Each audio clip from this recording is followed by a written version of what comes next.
Welcome to another episode from the Veterinary Medicine Digest. Today, we're diving into a fascinating area of veterinary surgery concerning a condition known as short radius syndrome in dogs. Short radius syndrome arises from a disruption in the normal growth of the radius and ulna bones in a dog's leg. This leads to the radius being shorter than the ulna, often appearing as a step defect or step.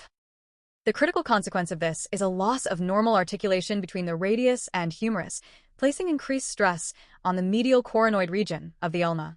These pressure changes can cause a variety of painful elbow pathologies.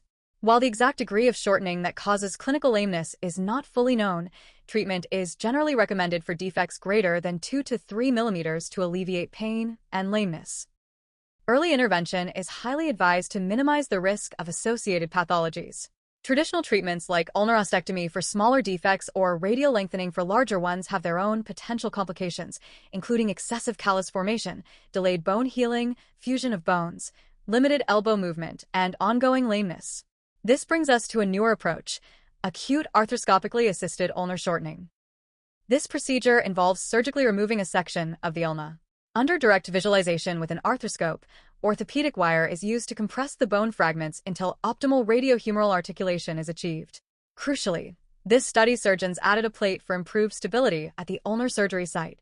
The objective of this particular study was to describe the clinical findings, planning, surgical technique, complications, and short-term outcomes of this innovative procedure. The study examined 11 client-owned dogs that underwent acute arthroscopically assisted ulnar shortening between 2012 and 2021. At their initial presentation, the dogs typically showed a median lameness score of 2 out of 4. Preoperative radiographs revealed a median radioulnar distance of 4.5 millimeters, indicating significant incongruence. Osteoarthrosis was also present in 10 of the dogs.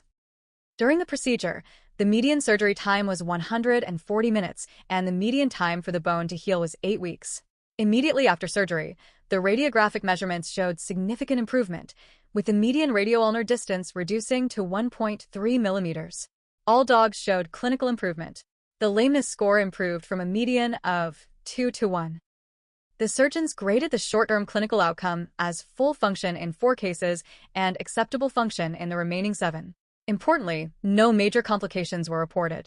In discussing these promising results, all 11 dogs in the study demonstrated good bone healing and achieved either full or acceptable short-term outcomes.